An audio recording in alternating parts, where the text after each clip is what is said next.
Welcome, everyone. I hope everybody's doing okay.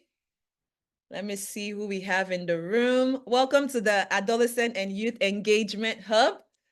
I see, of course, our guest speakers. I see Ngozi, I see Victory, Newton, Megan, Abdullahi, Eda, Veronica, Mercy's here, Tanatswa. All right. Thank you for joining us and joining us on time. We like to get started with the program. Just for your awareness, we are recording today's session. Please, if you know people who have registered or want to be here, invite them to join. We don't want to delay all of you, so we will get started right away.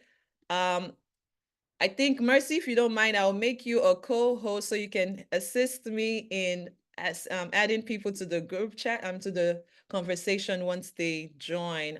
Also, Ngozi, I'll make you a co-host. But I'm really excited for today's conversation. All right. So I am Onyinye Ede Vincent. For those of you who don't know me, I am the founder and lead strategist at the Adolescent and Youth Engagement Hub. So at the Adolescent and Youth Engagement Hub, we're all about empowering the next generation of youth development experts. And today, I am really thrilled to be hosting our very first mentorship session in our series. And today is a very special conversation with two ladies that I admire very much. And they are two of Africa's brightest and finest trailblazers when it comes to adolescent and youth development. These are women who embody what it means to lead with purpose, vision, and impact. They are change makers, they are mentors and role models who have dedicated their lives to empowering young people across Zambia and beyond. So I'm really excited. I see Mercy put the confetti. Yeah, so Mercy is also excited. If you're also excited, put an emoji in the chat box and let us also know where you're tuned in from. So without further ado, please join me in welcoming Dr. Natasha Salifyanji Kaoma and Faith Kaoma. Faith, sorry, I know you also have a new last name. But they're both sisters and they're co-founders of Rose Zambia, which is one of Africa's leading youth-led organizations that's focused on health, leadership, and skills development. You all are in for a treat, and we are so honored to have them, and I cannot wait for you all to hear their stories, their lessons, and also their passion for youth empowerment. So let us dive right in. Welcome, everyone. So let me bring Natasha and Faith onto the stage for us. And we will get into our first question. And please, at any point, if you have any questions for our speakers, let us know. Put it in the chat box or you can send it to me privately. And thank you, Mercy. I see Mercy says your cap is looking good. I told Natasha and Faith that this is my excitement cap, or my excitement hat. I wore it for them. All right. So welcome, Natasha and Faith. Please tell us about yourselves. Just share a little bit about your personal and professional journeys. Any one of you can go first. Oh, you're muted. You're both muted. I was giving the mic to Nat, but it looks like she's frozen. Can you hear me? Yes, I can hear you, and I'm right here. Okay, great. Do you want to go first? No, you can go first, Faith. And sorry, in your introductions, please tell us something that you believe nobody knows about you. Well, a few people know about you. Yes. Wow. Okay. Okay. Interesting. Yeah, it's a pleasure to be here. Thank you all so much for subscribing or is it following the link and signing up to this webinar. I'm super excited to share a bit about myself as well as talk about Copper Rose. Thanks to Onyinye for the invitation. It's a lot of pressure to be starting off this mentorship series, but yeah, hopefully we live up to all of the hype. So a bit about me. My name is Faith Kaoma, and yes, my new surname is Kabeleka. I am so many things. My current title is Deputy CEO at Rose Zambia. doing this work for the last 10 years since Nat and I started this organization. My key areas of work are around, strategic management and financial oversight of the organization. My background is business. I studied business admin in my undergrad and later went to the University of Edinburgh in Scotland to get a master's degree in international development. I guess this is not something people don't know about me, but I took, in between the time we started Copper Rose, I took some short stint to work at Restless Development in Uganda. I absolutely love East Africa. So yeah, I worked there for about a year and a half as the senior campaigns manager running around the Sustainable Development Goals. In my free time, I like to read. I also like going hiking. Walking has become a default exercise. I don't think it's exercise for me. It's just something I like to do to feel a bit more energized and take some time to, inhale fresh air. One fact people don't know about me is that I used to have a dog, and that dog's name was called Rupi. And Rupee is a shortcut for one of our former presidents. His name was Rupee Abanda. He's one of my favorite presidents we've ever had. So yeah, that's one fun fact about me. Thanks, Onyinye. Over to you, Nat. Thanks, Faith. I'm now wishing I went first because I haven't had a dog. So hi everyone, good afternoon, good morning. Lovely to see some familiar faces from Zambia. My name is Natasha. I am the co-founder of Copper Rose. Faith and I started it when we were students. I'm very, very passionate about young people. I'm extremely passionate about women. I feel like if young people and women knew how much power they had, the world would be a very different place. So yeah. My background is medicine. I studied medicine in my undergraduate. I have a degree in human biology. I have a degree in medicine and surgery. I have a master's in epidemiology from the London School of Hygiene and another master's in assisted reproduction from the University of Valencia, Spain. I've been working at Copper Rose for most of my adult life. And before that, I did work in the health system, in the Zambian health system as a doctor. I didn't really like it as much. I think I love being in a community more. And I guess the first lesson for anyone watching this is that it's okay to change your path and it's still going to be awesome. Something people don't know about me is I used to do poetry. I used to write a lot of poetry. I'm embarrassed about some of the pieces I wrote and presented in front of people at my school. Yeah, they were not great pieces. I mean, they were awesome pieces, but that's not the person I want to be now. So I do have a creative side. So that's something that's interesting about me that you might not know. That's not the person you want to be now. Oh, but I love it. I'm glad I asked you both to share that because I didn't know that about you, and seeing that Natasha has a poetic side to her, that's really cool. And of course, Faith shared about working at Restless Development, which is also another pioneer youth-led organization and youth-serving organization in development. So really great, really great. All right. So welcome everyone again. I see a couple of people joined us where we've started the conversation. At any point, please feel free to drop any questions you have or comments or aha moments in the chat box, and we will try to pay attention to the chat box. So Natasha and Faith, personally, I'm just inspired by both of you ladies. Sometimes I have a twin sister. That's a fun fact about me.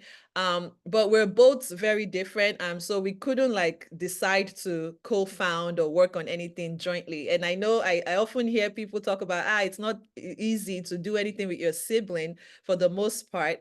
But I'm curious to hear about your starting story. Like what inspired the idea of starting Copper Rose?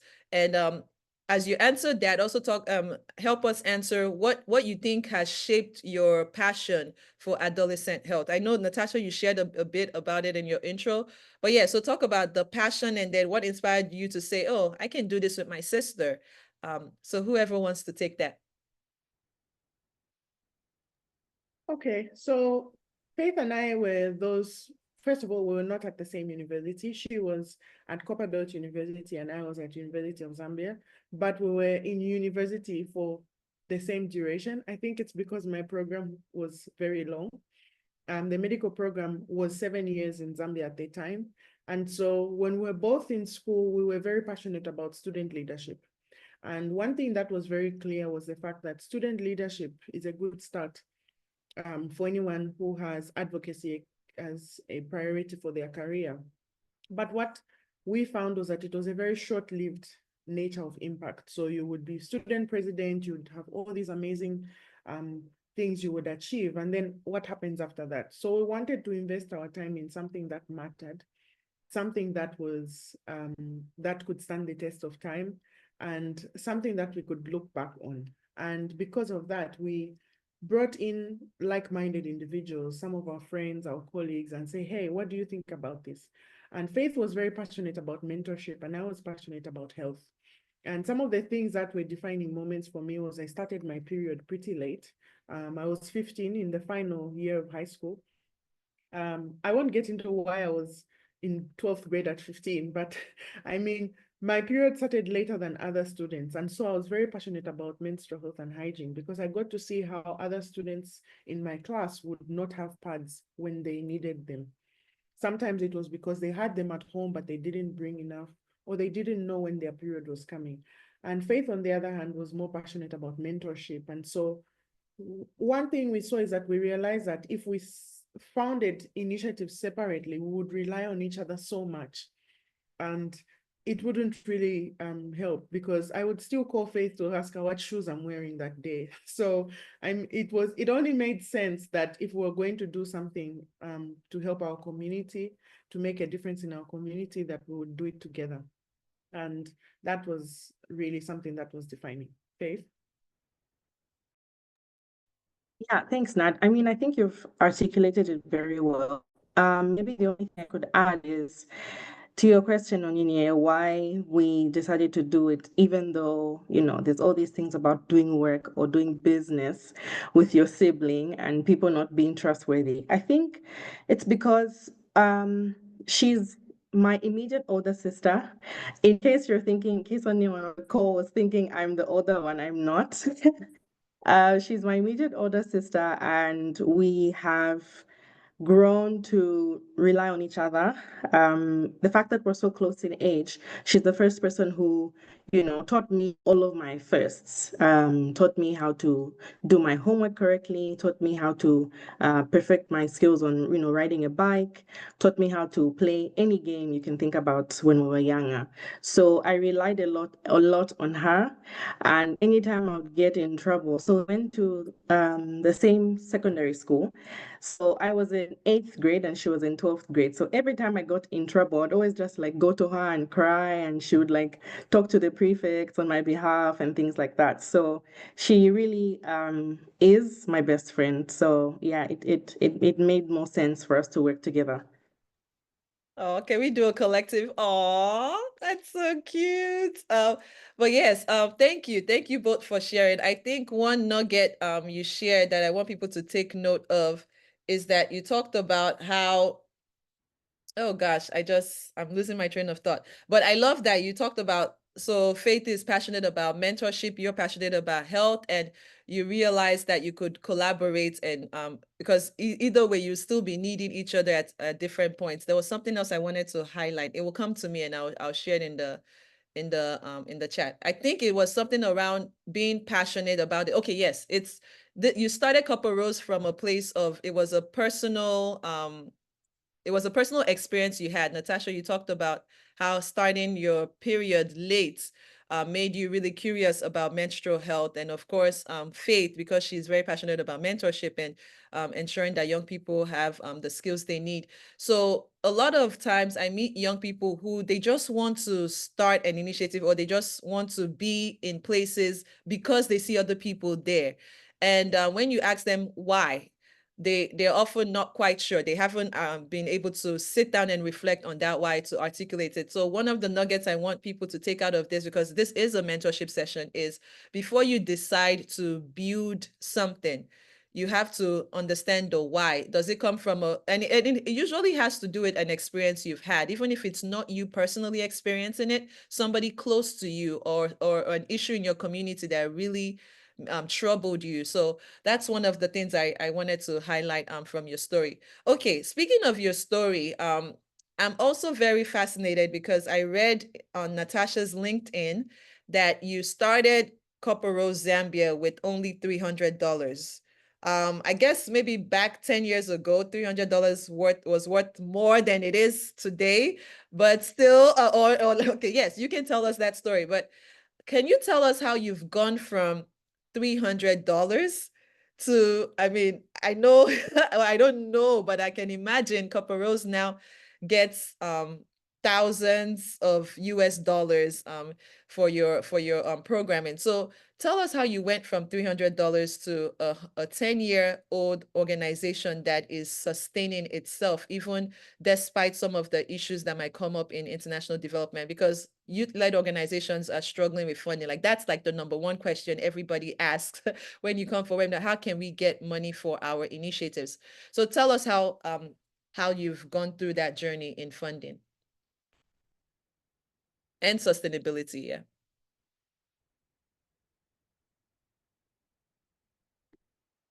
So yeah, when we started, $300, I think it wasn't, I mean, yeah, it was worth a bit more than it is today, but it also was life-changing kind of money, you know. Our flagship project was menstrual health and hygiene, and we're breaking the silence on, you know, some of the stigma that exists around talking about your period or talking about having accurate information about your menstrual cycle. So when we started with crowdfunding, and this crowdfunding was not even on a fancy app. There was no GoFundMe. I don't, maybe it was there, but it was like literally door to door on our university campus, collecting money from our friends, our roommates, blockmates, etc. But we quickly realized that there was something called donation fatigue. So if you, Onini, we come to you today and say that we want you to donate X amount of money, you have to support a girl who's having challenges meeting her menstrual health needs. Yes, today you give us $10. Maybe tomorrow you even give us 20. 3, 4 months down the line, you may not want to give us that money because of course, competing needs in your own life, but also that donation is it being repetitive would be tiresome and would have taken a toll on your budget. So when we realized this, we started then exploring what else, how many, you know, what other ways can we explore finding other people who can provide this support to us so that we can continue to meet this need that we have identified in the communities. So we then started going on like funding, you know, seeking funding opportunities, applying for those grants, tirelessly applying for those grants. I remember this one grant we applied for, we were just adapting a project which was being conducted in another country. And because it was an adaptation and one of our very first proposals, some of the words in that proposal were actually written like Kenya. Kenya has the largest ABCD. So we learned very quickly that we need to, you know, be a bit more detail oriented in our proposal writing and, you know, expert skills there if that's the direction we want to go. And this, of course, made us understand that donors, especially at the time, I don't think that has changed so much. Funders will give you money when you have proved that you've got funding. So most people would tell us, yes, we can give you $10,000 or $15,000, but you need to show us that you've had half of that amount of money before. So time we're just, you know, university students. We didn't have a lot of knowledge, so there were knowledge gaps there. And we were young people. So yes, people want to trust us with $20,000, $50,000, but they're thinking like these are kids. Are we sure that they can be able to do this? So we had to, you know, keep trying, you know, keep pushing. we had to seek help as well. Finding mentors really helped us, because they directed our efforts towards funders and donors, and helped us, reach where we are today. Yeah. Great. I just want to add, so Faith and I actually coined something called the Kaoma fundraising cycle. So it shows like what really happens with fundraising for a young person or anyone who wants to start something.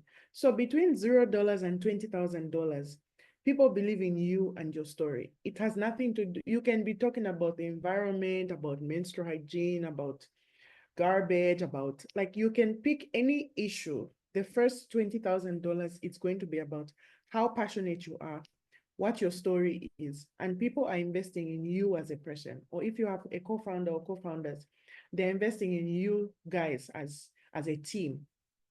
From $20,000 to about $100,000, it's not just that people love what you do, they also trust you because you probably handled some money.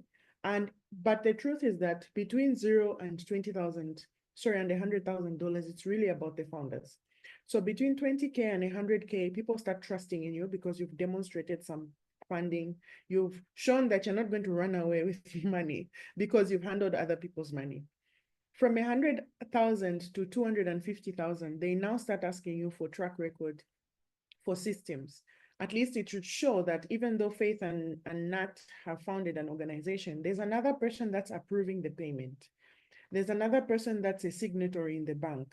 So they want some kind of system to demonstrate it, even if it's a 3-month system, but at least 3 people should sign off money. They should see other people in the community reaching out so that it's not just an idea of 2 people.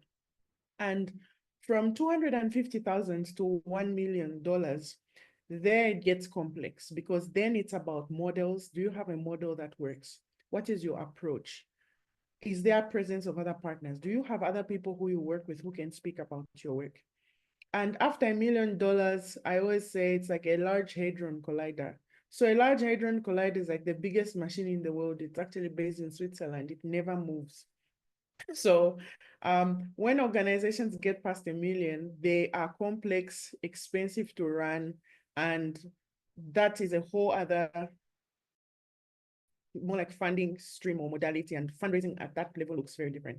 But for someone that's starting out or someone that's thinking about starting an organization, understanding what that is like. So for example, I used to be very introverted. And when we started doing this work, I had to speak a lot more, pitch a lot more. I remember once going to a meeting without a presentation, and it was horrible. And they didn't fund us because the preparation was horrible. Because I mean, from 0 to 20K, it's about you as a person. So those are some of the pointers I would say that determine how things turn out. Yeah. Oh my goodness. And thank you for being very vulnerable. I think another thing I want us to normalize for young people, it's okay to share your failures. In this day of social media and everything, everybody wants to color everything. And I know people see you and they're like, wow, these girls are really rocking it. And but they don't see the days when you're crying or frustrated. But yes, thank you for sharing. And I don't know if it will be possible. I'm sure our audience would love to see that model. I don't know what stage you all are with it or finalizing it or how you want to make it public. But at the AYE Hub, we're here to really be a resource for people who want to learn and people who are really serious about this. So if you wouldn't mind sharing that, I can follow up with you and see if we can share it with our audience as well. I love how you took us through that trajectory or that journey from $0 to like over millions of dollars for an organization. And you highlighted the fact that when you're starting off, it's really about you and your story. And I've heard that several times from most entrepreneurs who tell you that the first set of funds they got is just somebody that said, even before they told the person the project they wanted to do, just say, I believe in you. Whatever you say. I even for me, I can testify that when I started my organization, Strong Enough Girls, it's just literally people are like, Onyinye, you want to go to Nigeria and help girls? Here, take my money. Like they didn't ask me for my theory of change or but as you said, once you get to like the 100, like asking for more money, the $200,000 and all of that, people want to know that your system works or your program works, or you actually have a model. So I hope people are our audience is taking notes, because when you're starting off, your story is really what matters. And and Natasha talked about how the first session wasn't so great, well, in her words, maybe it didn't go well, because she hadn't prepared well. So even your story, how you tell your story matters. Somebody that would just put their story together, both of you, your story probably has more of the content, but because you were not able to package it, you might forfeit some opportunities. So thank you both for sharing. At this point, I actually want to ask, so for the audience, I plan to ask about like the journey at Kopero, Zambia, and then we're going to go into some of their advice and experiences when it comes to youth development. But Natasha and Faith, at this point, I actually want to pause and ask you both, what is your vision for Kopero, Zambia? Like, I don't know if 10 years ago, and then maybe you can tell us, has your vision changed in the past 10 years? Like 10 years ago, did you decide to get into this? Because Natasha, you left your job as a medical officer with the Ministry of Health. So did you think, okay, I'm going to start this organization and this is what I do with the rest of my life? And Faith, I don't, yeah, I would love to hear, has your vision changed? And where do you hope that Couple Rose will go in the next 20, 30 years?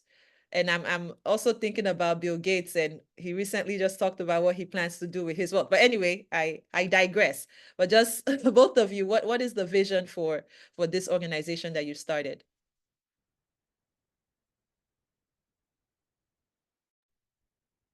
Well, that's a very complex question to ask, especially now when the whole nonprofit sector is shaking. But I would say that our goal is for Copperos to be a center of excellence, a space where youth work is, first of all, we want to be not only in Zambia, but in other countries. So we want to be an African organization that is spreading across Africa. I know Africa has a lot of different sizes. There's Francophone, Anglophone, West Africa, there's North Africa, but our goal is for Copperos to be a Pan-African organization that is driving youth development work.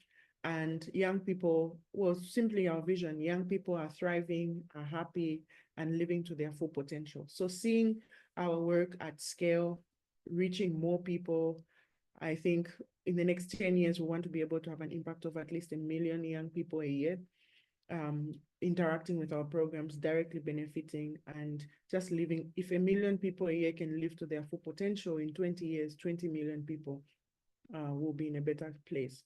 So in terms of reach, we want to reach more people, but also we want to have more tangible ways of engaging. For example, if you're walking in your street, you should have heard and interacted with Copper Rose, and it's going to be a sign that we've done our work well. But also looking at the way the world is going, we want CRZ to be a self-sustaining organization, one that is providing services, but is also not looking in different directions and not affected by things like what has just happened with the USAID stop work order. So we want to be a self-sustaining organization because we also want to prove that Africans can do it. We can do it. We can bring our people out of poverty, and that will make us really happy.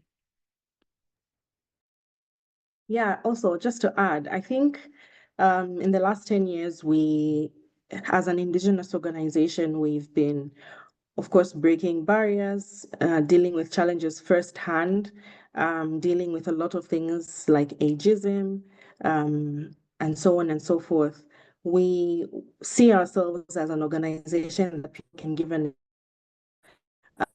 not only, that we have a passion for the work that we do, but that we are professionals. So proving that young people actually know exactly what they're doing and they are leaders in their own right, and they invest in their capacity, they invest in, knowledge and everything that they know to do the work that they do. So in the next 10 years, which will be us at 20, I see other organizations starting or partnering with Copper Rose to be able to champion and increase our impact. Beautiful, beautiful. So Faith touched on this a bit just in terms of the challenges, but I want to ask each of you, and I wonder if it's the same. What has been your biggest achievement in your own words? In the past 10 years, what would you say the biggest achievement has been at Koporo Zambia, but also what has been some of your biggest challenges? And I would love to hear from each of you. Or we would love to hear from each of you. Okay, so yeah, of course, challenges are, yeah, for every organization, nonprofit organization, we don't necessarily make our own money to do the work that we do. We rely on other people to join in on our passion to support us to reach our goals. So the biggest challenge, of course, is, pairing with the right organizations to achieve this mission that we have. From moving from passionate young students to becoming these professionals who have other professionals on the team doing the work, showing up every day to do the work that they absolutely love, has in itself been a challenge because sometimes if you're looking for if you're looking for motivation to keep going as an entrepreneur, you're looking at, okay, what am I, personally benefiting from this? But for us, the benefit is in seeing the people who we are serving reaching their fullest potential. But at the same time, it's a two-sided coin. At the same time, it's been an achievement. For me, it's how we've been able to build an organization that has created or become a hub for the connections that we've built. So the way our staff interact with each other, the way that you attend an event of, one of the staff members and there's like 5, 6, 10 other corporals or former corporals or, peer educators, etc., supporting this person, in this big life achievement, for me is a big win because if Nat and I didn't sit down and agree that, what, let's do this, those people otherwise would not have met in the manner that they met because of Copper Rose. So yeah, to coin it all, I would say the challenge of funding, seeking funding and, the right funding that can allow you some level at the being able to spread across the different parts of the country where we've reached. We're currently in 9 out of 10 provinces in Zambia, which is quite a huge geographic location to be in. But we're still doing this with the same passion, the same mission that we had back in 2015. Great, great. I don't know, Natasha, do you want to add anything to that? Well, one thing that makes me proud, well, we have received a number of awards for our work and appreciation from others. It's really just an encouragement. In 2017, we did receive the Queen's Young Leaders Award, which was at Buckingham Palace. I think that was a very big defining moment for me, which showed me that the work we do is important. But aside from the big accolades, something that makes me proud is seeing our beneficiaries grow. So you find that we meet up with these young people, they are 10, 12, sometimes 16. They come as peer educators, they finish school, they start working at corporates, they have children, they have weddings, and we've known them for like 10 years and we are growing together. So the fact that they're still with us, they still want to be in this space, and they're creating room for other people to grow with us is really, really exciting. And I think it's a great achievement. Can you tell us how many staff members you have and volunteers?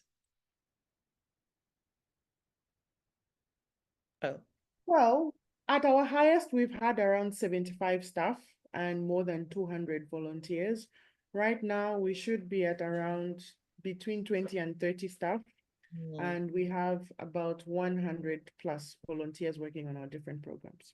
okay. I asked that question because I personally think that's a great achievement. I mean, to be young ladies leading an organization that has 60 plus staff and over 100 and something volunteers, I think that's incredible. So you all should take your flowers. Please, audience, give them a round of applause because I mean, amongst your many awards, I think it is an achievement to have been able to sustain an organization for 10 years with that amount of support system and staff, because I know it takes a lot. All right, okay, we're quickly running out of time. I think I now want us to go into some of the insights for our young professionals. I see a question has come up, but before we get to, okay, well, let's get to Mercy's question. Thank you, Mercy, for being our first person with a question. Mercy is asking, how do you deal with conflict of interest? This is a good question. That sister/colleague relationship. Where do you draw the line, if at all there is any line? Really great question. Thank you, Mercy.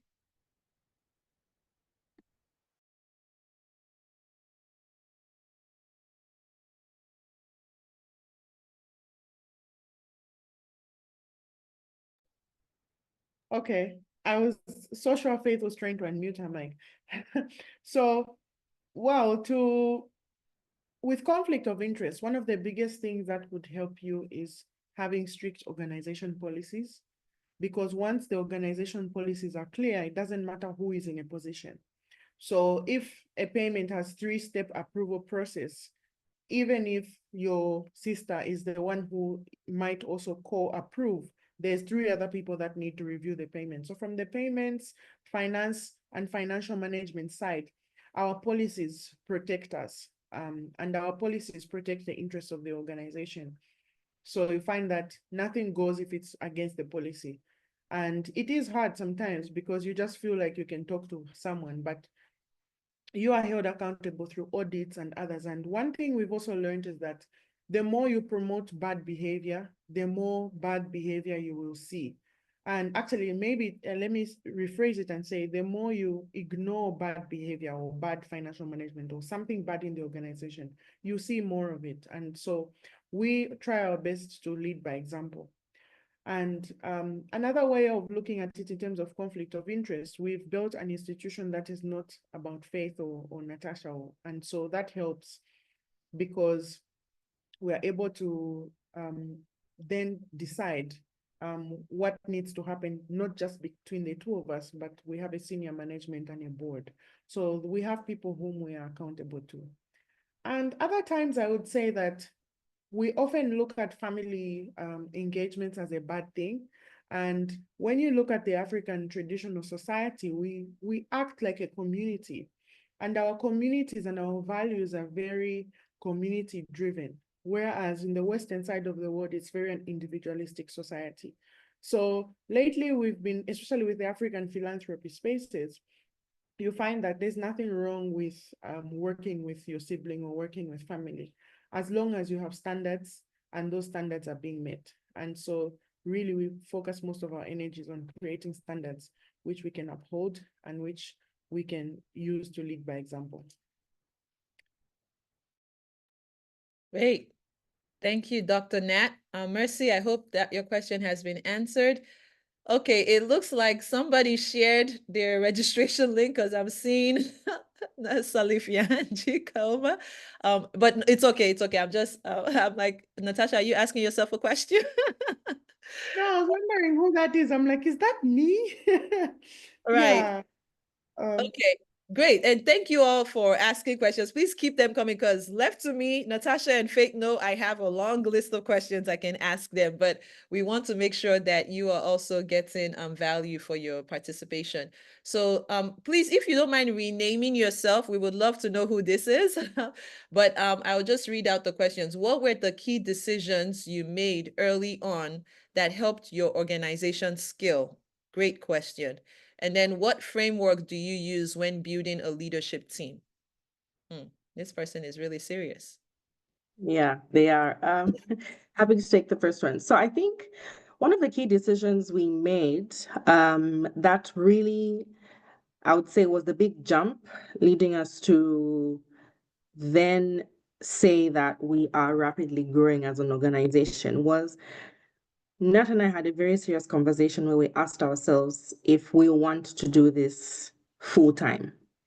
And I know it sounds simple, like, yeah, full time or not full time or part time. But I mean, do we want to go all in? Because at the time, we were just concluding our undergraduate degrees. We had, opportunities coming here. We also had other engagements that we were part of, like global and regional engagements, technical working groups, as well as what would I call them? Let me just say call them stints in short. But we had to ask ourselves if we really want to do this full time. Do we really want to put in our best? Do we really want to put in all that we have? Which means this being, our full-time job, this leading us to this mission that we envisioned, we had imagined for ourselves at the time. And I think the moment we made that decision, that was the moment that we were able to chart a path for ourselves that has led us to where we are right now. Also allowing us to create the time to get into more meaningful and more fruitful conversations with the right people. So it helped us free up time to be able to strategize. It also helped us free up time to be able to identify what gaps do we have at the moment and how we will be able to meet these gaps. What do we need to do? Who do we need to know? What knowledge do we need to have for us to be able to move to the next level? Secondly, I would say deciding the kind of organization we wanted to be. Did we want to just be an organization that does one or two campaigns here and there, does one or two activities, posts on social media, and the story ends there? Us deciding that we wanted to be an organization that actually had an impact in the community. We were not doing this for social media. Social media was a byproduct, or what we post and share on social media was a byproduct of the work we were actually doing. I remember one time we had this project where I had to go to the southern part of Zambia, particularly Luwombo district, and we didn't have any what can I call them? Proper transportation services or proper transportation capacity as an organization. So I took like a local bus and I went there and I had to connect like two other types of transport, which ended up me actually getting on like a motorbike. And the bike broke down before we got to that village. I was on my own at the time. And I stopped and asked myself, like, do I really want to do this?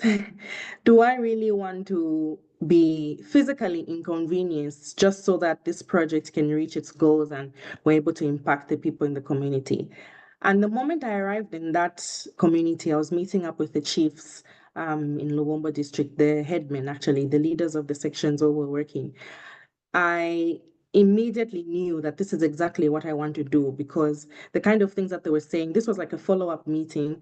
The kind of things they were saying from the initial discussions we had about how they were incorporating menstrual health and hygiene in the work that they do in the communities, teaching young people how to make reusable sanitary pads, etc., was the impact that it had on their lives because they were now able to resell these pads and make money for themselves and to support their livelihoods.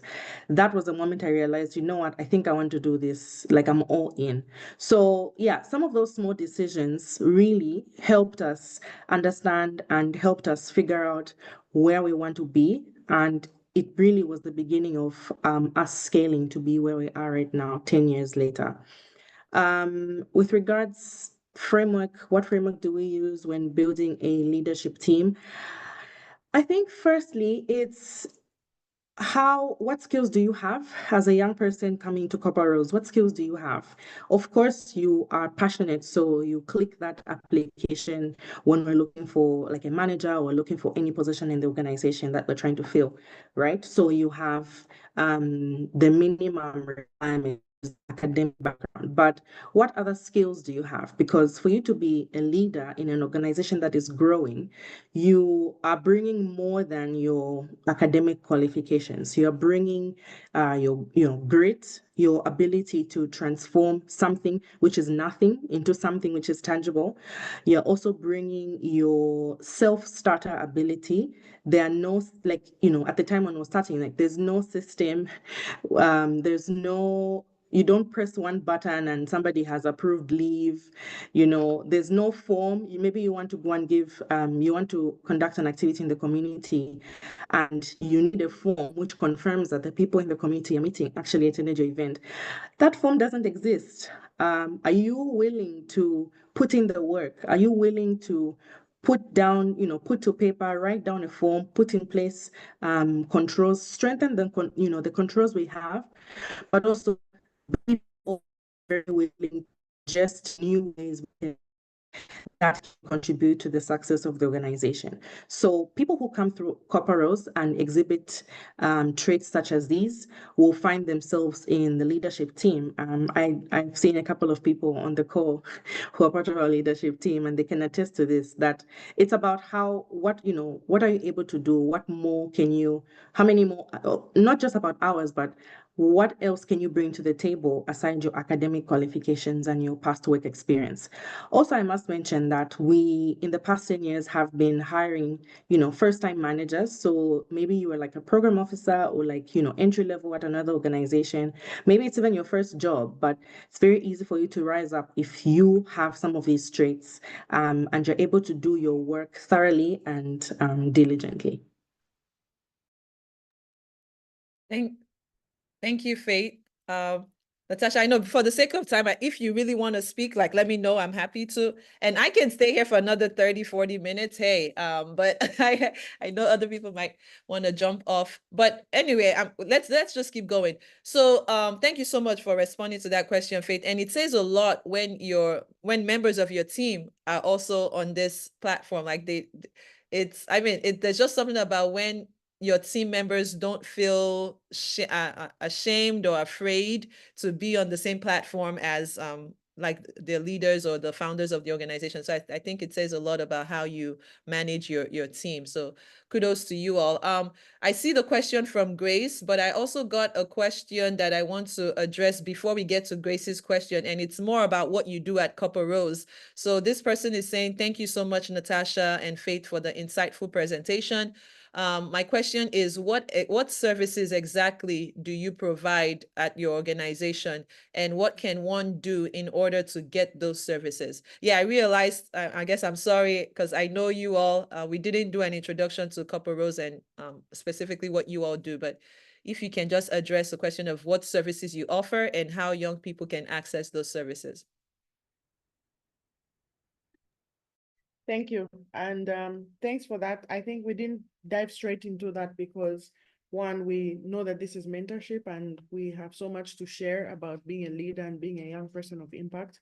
We will list our website so that you can go there and read everything that you need to know. So I'll just type on our website. But basically, our mission is to provide a conducive environment for a young person to thrive in all aspects of their lives. So we work with young people directly through schools, communities, and many different spaces where young people are found. And what we do is we have a 6-step model. So our model starts off with assessing and building capacity. We provide accurate information, not only about health, but we do work in 3 main thematic areas, which is gender, health, and youth development and leadership.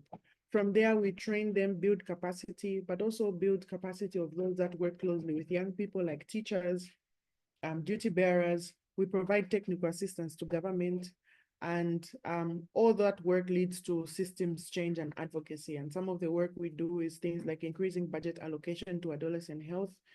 We've been able to do that in the provinces where we work.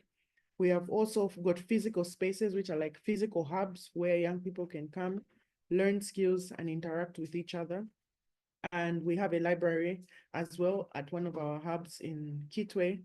And really, it's just a space for growth. And we create this space for growth. So we do that by either providing a physical space or working with people that work with young people and ensuring that they're doing the right thing. So teachers are in schools, but are they talking to young people about sex? Are teachers talking to young people about entrepreneurship? And so we build their capacity so that they can roll it out at a large scale. Yeah. Great, thank you. All right, so the question from Grace is, can you provide advice for very early stage entrepreneur fundraising for that $0 to $20,000 that you talked about earlier? So talking about systems and approaches to kickstart.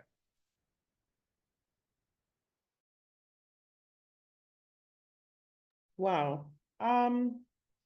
So the first thing that you have to do is from 0 to 20K, one of the first steps is to get to the core of what you're doing and exactly why you want to do it.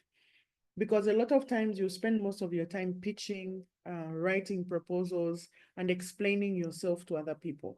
So the first step is you need to refine who you are and why you do what you do.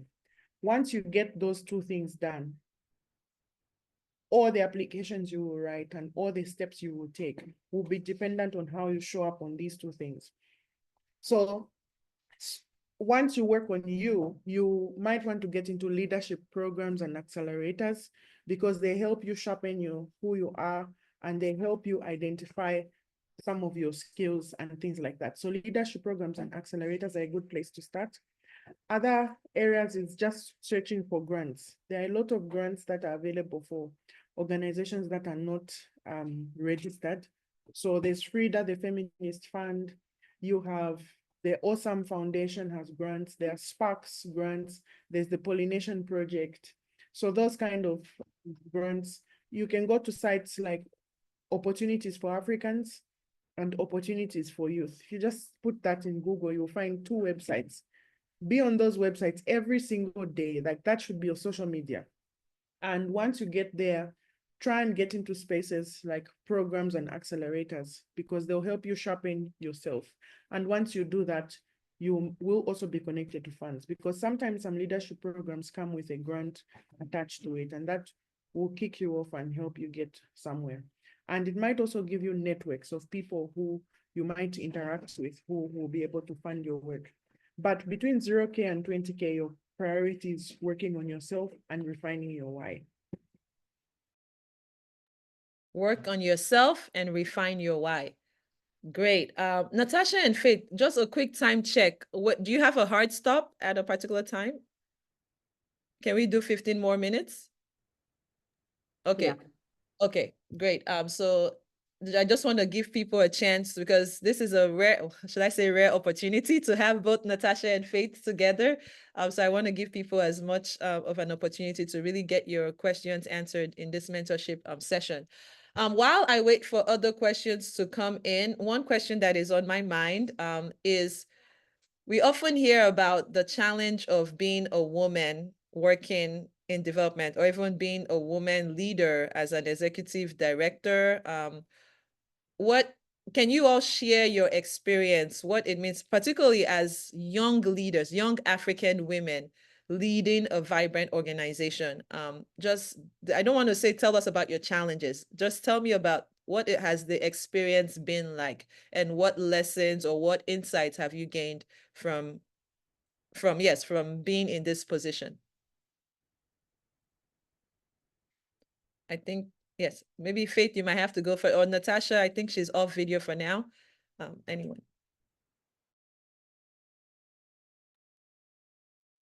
Yeah, the experience has been, I'd coin it as interesting. Interesting doesn't mean good or bad. It just means that it's been quite the experience. I think personally, I've faced a lot of ageism kind of biases, as opposed to, I guess in addition to being a woman, I faced biases regarding like my age or, how I would say how people would perceive, how young I look, young in inverted commas, because maybe that has changed in the last, year or two. But one of the things that I would say tried my best to do is investing in, knowledge, learning and understanding my craft. Also picking a niche, which comes very naturally to me. So to give you, some further context, when we started Copper Rose, I was heavy on like programming. I really, really, really, till this day, love programming, program work, program management, from like starting to engage the donor up until the final report. That's, at my core. But at the same time, my background, which is something that I spent 4 years studying, is, business management. So understanding how business works, appreciating some of the challenges that come with business management, and being able to troubleshoot at the right time. Also, being able to put in place controls, which I would say, looking back now, have helped Copperos grow to what we are today. So I guess advice I can give to somebody who's starting out or a young person who maybe had similar experiences as I've had, or is working towards starting something and they're afraid of being the young person or afraid of being the young woman in this space, I would say is invest in what you know, lean into the things that come more naturally to you. So between Natasha and myself, I was the extrovert, but she needed to build on her extroverted skills. And there were times, and I would even tell her, like, tell them before she, goes up to make a presentation, I'll tell them you're a doctor, tell them you're this. Because I always wanted her to show off and like say, because I knew that when she says things like this, people will take us more seriously because like we're these young ladies coming to tell them that we can be able to do this program for much less than this other organization that, they want to work on, especially when we started to join consortiums, pitching for bilateral government funding. So I would say in like three things. One, lean into things that come naturally to you. Invest in knowledge, seek knowledge, understand what other people in your sector are doing.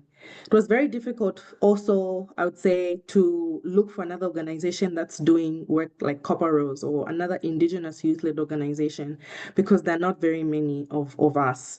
But I would say if you're like, a pioneer in your field, look for organizations you want to become like because, there's always somebody who inspires you. There's always somebody who's your role model. So look to them, find out what they're doing, how are they doing what they're doing, and how does that translate to you in the work that you do. So yeah, I would say these three things have really helped me keep going. I would also say, I come from a big family and there's 6 girls and 1 boy. So we were raised up not to see gender. Well, I was raised in a way that I don't think of like because I'm a boy, because my dad would literally take me up the ceiling to fix things. I mean, we're the only kids he had, you know what I mean? So I feel like things around gender are a little bit hard for me because I was brought up not to see it. But when we got into this space, we saw it because I'll give you an example. For the first 3 audits in a row, they would write "Dear Sirs," like "Dear Sir." And even just the last audit was written "Dear Sir." So the world there are certain things that they think CEOs, directors, they are mostly male. So we would get auditors writing "Dear Sir" to us in emails, even in official documents like reports. But for a woman, also what made it hard for me was that being in medical school, in my class of 80, there were only 16 girls. So there was 1 girl for every 5 guys. And so I've always been unreceptive to gender-related conversations because I'm like, I deserve to be here. But I guess for a woman out there, I always say that do not do anything to serve men. Don't make tea. Don't be good at decor. Don't see colors. Be as bad as they are if you're working with guys on a team. Like, don't even be the one they think of to bring them a glass of water, because the more you do that, the more they'll see you as someone that is their wife or their girlfriend. And don't allow people to give you names at work like girlfriend or sweetie. Like, just don't allow them to do that because they'll never see you as someone like that. Another thing is also dress like their boss, like dress like, yeah, their boss. So even when it's casual Friday, don't be in casual. Always dress up like the boss. That really helps when you're dealing with gender dynamics. And lastly, just be an expert, because when you're looking about research and publishing, no one really cares what the gender is. So be the expert and people will not treat you like they would. Thank you for those nuggets. I'm marinating a bit on what you said about dressing like a boss. I think it's unfortunate that as women, sometimes when everybody is dressing casual, because you want to be seen with a level of respect, you have to dress a slightly different way so that you don't become somebody's flirting tool or anything like that. But yeah, so I think it's interesting how gender shows up in the work we do and what we have to do to just ensure that we are treated with respect and the dignity that we are worth Yeah, that we are worth. So, okay, there are a couple of questions, and but before I take the questions, let me ask you this question. And sorry if my questions are all over, but I want to make sure we address some of the key things that the AYE Hub is hoping to instill in others. So, AYE Hub, we're not just focused on young people, on developing young people's skills, but we're also focused on leading and advancing thought leadership when it comes to meaningful engagement of young people.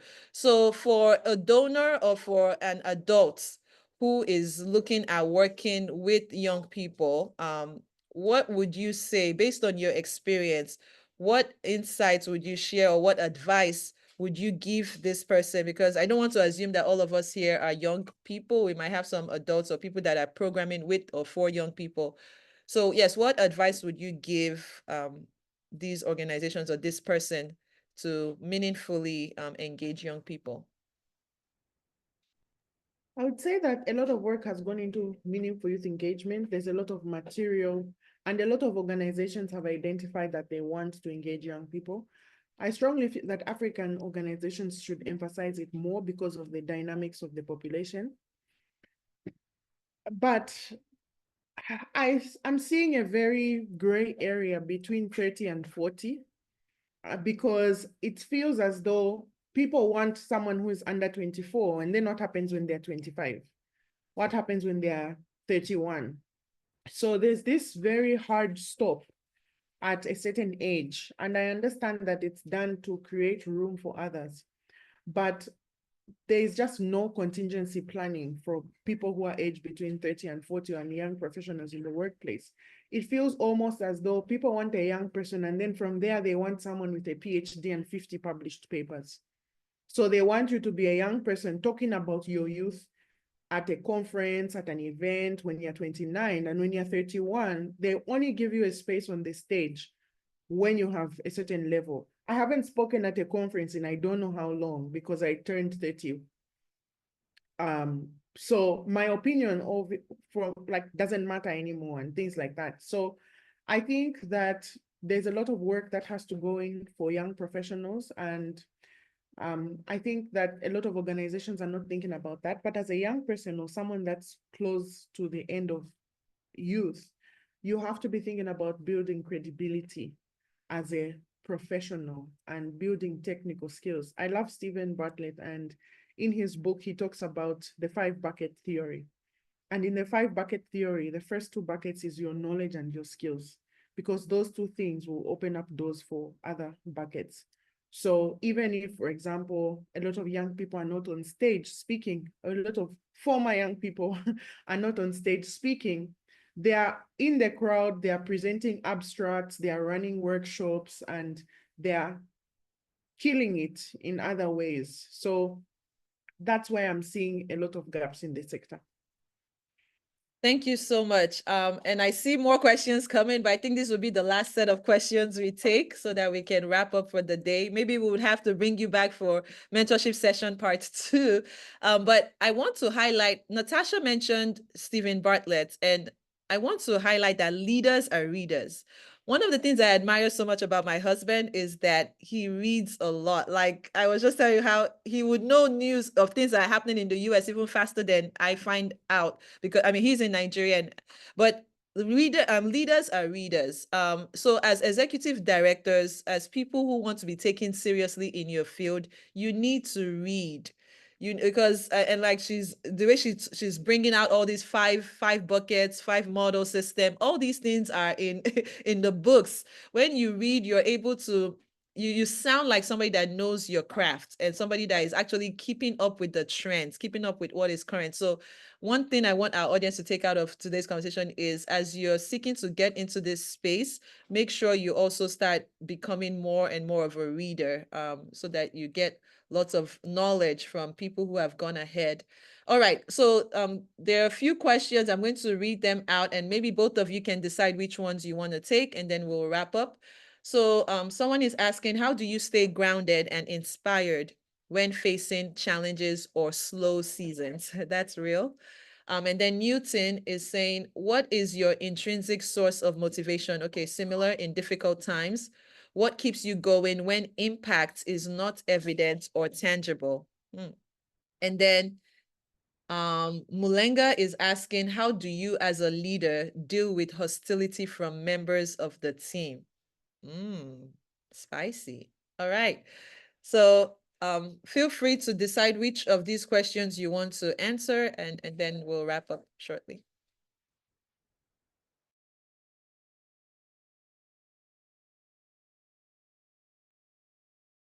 I can take the first question from Andrew. How do I stay grounded? I would say, I guess, I try to seek within myself and understand why I'm doing what I'm doing. I go back to, read or have introspection or self-reflection about some of the values that I carry, my core values. I also prioritize things like self-care. I'm very in touch with things that make me light up on the inside.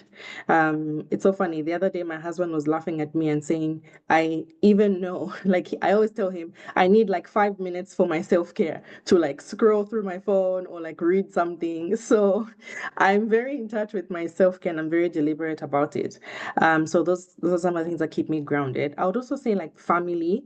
The people who I have around me, my family, my friends, they really pour into me and I tend to lean in, especially also in difficult times. There's a question about difficult times as well. I tend to lean into those spaces more, just to, I guess, remind myself of the value that I, have or bring in these relationships, but also just to seek comfort sometimes, especially when this difficult situation is completely out of my control. I tend to gravitate towards things like that. In terms of staying grounded, I also like to be, I would say, seek inspiration. This could be from, what simple things like watching a movie or watching a series on Netflix to like trying to, take up a new skill, baking or things that I don't, normally do or don't come so naturally to me, because this makes me feel like I'm solving a problem. So I've started something, especially baking, because I'll start something, all these ingredients are, individual, and then I put them together and I make something. So that tends to make me feel this sense of accomplishment. So yeah, those are some of the things I gravitate to. I would say that motivation is like the bank. You have to deposit on good days for you to withdraw on bad days. So when it comes to motivation, like Faith said, people pour into your cup, but are you pouring into other people's cups on your good days? Because when your cup is empty, you need other people to pour into you. Yesterday, I went to one of my mentors' offices and I just cried the whole time. And I mean, at the time, my cup is empty, and because I have this person, I can go to her office and she's going to pour in my cup. And when she's having a bad day, she's like, I need to fire someone. And I'm like, you need to do it tomorrow.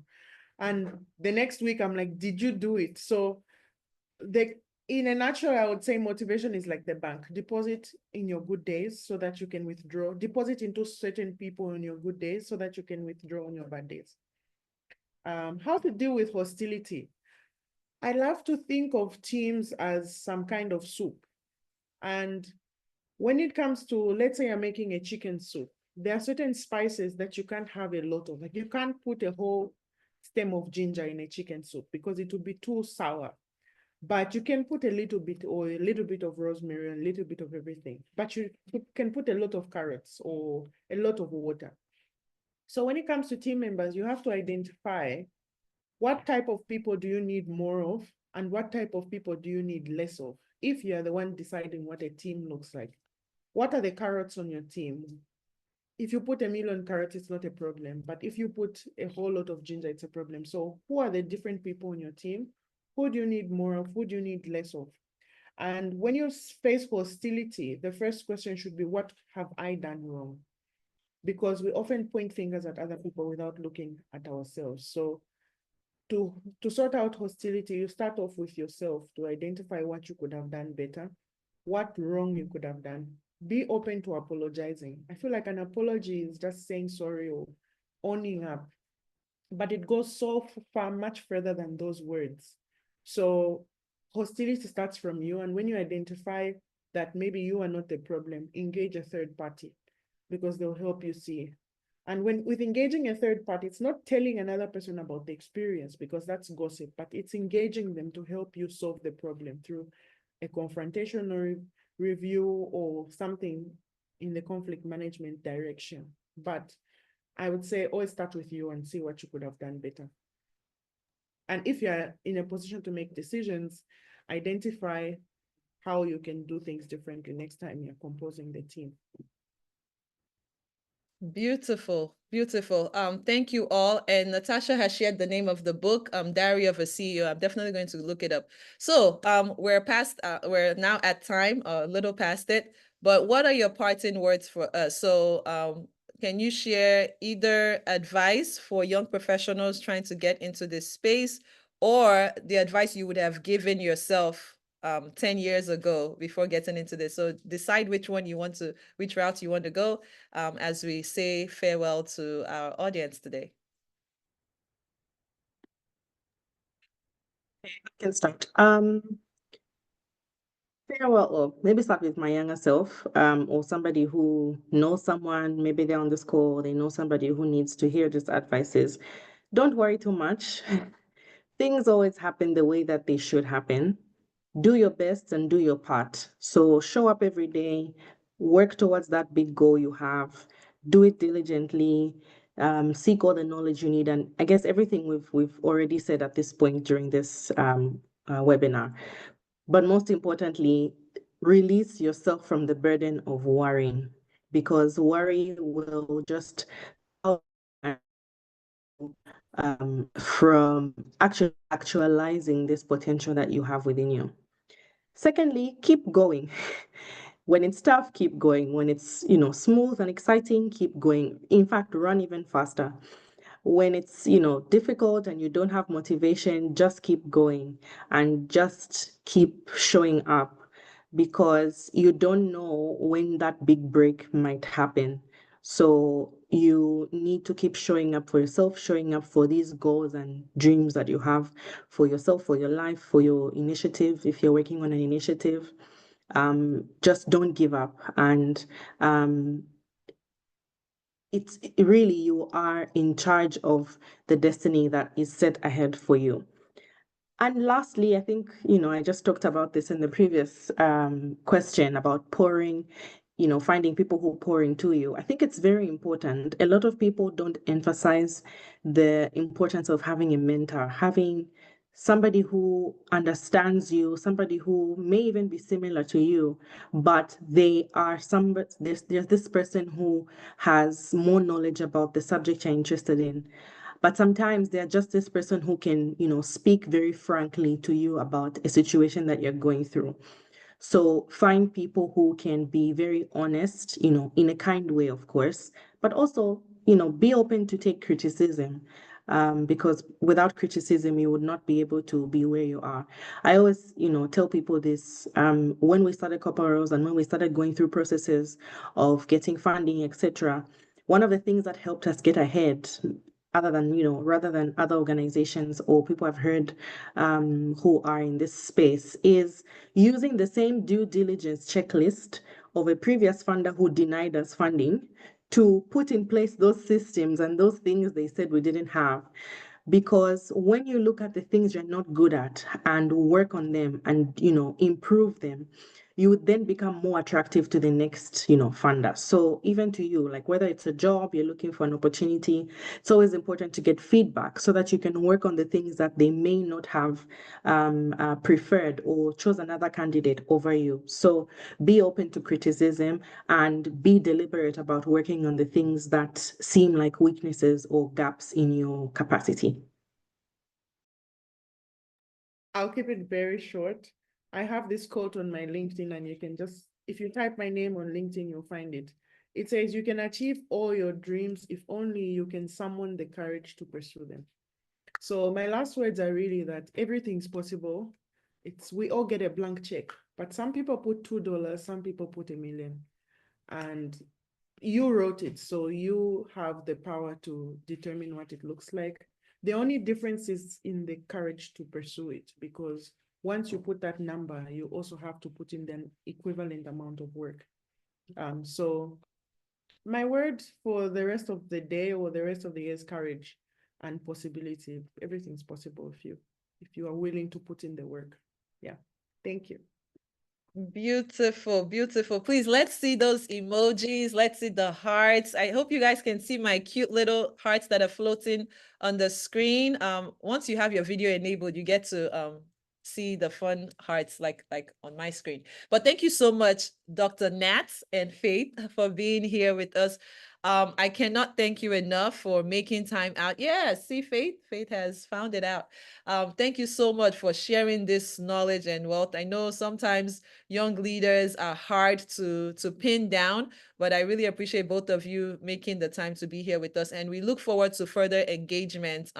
And Faith talked about feedback, not being afraid to get feedback. So we would love to get all of your feedback about today's events, because we want to keep doing like this to provide value to young people who are really seeking this kind of information, and we do it for free. So we really want to make sure that we're not wasting our time. We're not wasting our speakers' time as well. So thank you both for being here on a Friday afternoon, evening. I'm just getting started with my day, but I wish you all a very great weekend. Please do make time to rest. Faye talked about self-care, so please do rest. And we send you best wishes from the AYE Hub at Koporo, Zambia. You all have already done amazing work, and we know that the future is very bright for you and your team. We hope that, well, we know that we're all going to get through this tumultuous season, and we know we're going to come out stronger and more courageous, in the words of Natasha, at the end of the day. So thank you all, and please do take our 3-minute feedback form survey. We would love to hear from you, and we'll see you at our next event, hopefully next month. Thank you so much. Bye, everyone. Thank you. Bye. Thanks for having us. Bye. Okay, let's quickly do I like to take pictures. Anybody that wants to join us on video, feel free to turn on your video. I know most people have dropped off, but I'm happy to do a screenshot to capture our first mentorship series. Excited. Okay, I think I'm going to remove all of us from the spotlight so that we can see everybody. Okay. Thank you all. Mercy, good to see your face. I love the glasses.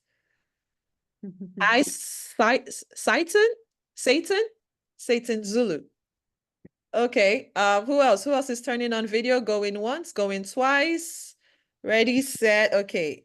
1, 2, 3. Say cheese. Okay, wait. Somebody dropped off. Okay. Cheese.